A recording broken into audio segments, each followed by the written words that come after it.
તો આખરે સભા સ્થળ પર ઉપસ્થિત ચીફ સંવાદદાતા કિંજલ આખરે આ સભા સ્થળ પહેલા આખરે જે તમામ કાર્યક્રમો છે શું તેનો ઉપક્રમ રહેશે, કોણ કોણ ઉપસ્થિત છે અને આજના સંબોધનની અંદર આખરે કઈ બાબતોનો ઉલ્લેખની શક્યતા જોવાઈ રહી છે? કિંજલ,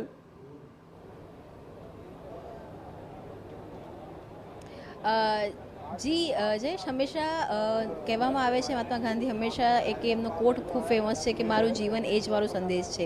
ગાંધી આશ્રમની વાત કરવામાં આવે તો ગાંધી આશ્રમને આંતરરાષ્ટ્રીય ફલક ઉપર લઈ જવા માટેનો આજ એક પ્રયાસ છે તે કરવામાં આવી રહ્યો છે અને એ જ કારણ છે કે અનાવરણ નવું થીમ એ જ પ્રકારના એક થીમ સાથે અહીંયા કામ થયું છે. આપ જોઈ શકો છો કે આ જ જગ્યા છે કે જ્યાં આજે વડાપ્રધાન દ્વારા સંબોધન છે તે કરવામાં આવશે. અનાવરણ નવું પરંતુ આત્મા એ જ, અને એ જે થીમ છે એ ચારે બાજુ જે પ્રકારના પોસ્ટર લગાવવામાં આવ્યા છે તેમાંથી આપ જોઈ શકો છો કે જે રીતે વડાપ્રધાનનું પ્રથમ પોસ્ટર એ લાગ્યું છે કે વિકાસનો ચરખો ચલાવીને લહેરાવ્યો પ્રગતિનો પરચમ.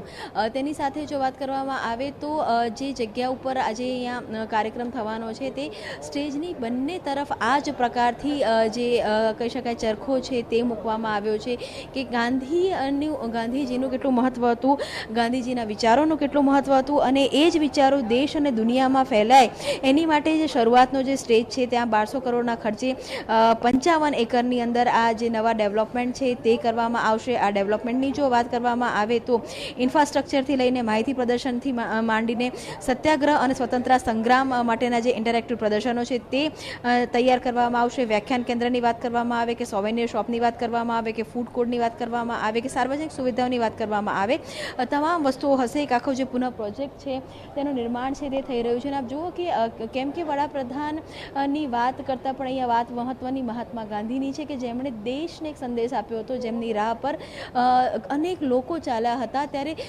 બાપુનું જે મહત્ત્વ છે અથવા તો આ જે ગાંધી આશ્રમ છે, ત્યાગ, સમર્પણ અને સાદગીની જે વાતો છે એ તમામ જગ્યા પર અહીંયા મૂકવામાં આવી છે. ખાસ જે સ્ટેજ છે તે પણ બનાવવામાં આવ્યો છે અને સતત જે વૈષ્ણવજનની જે વાતો છે તે અહીંયા કરવામાં આવતી હોય છે.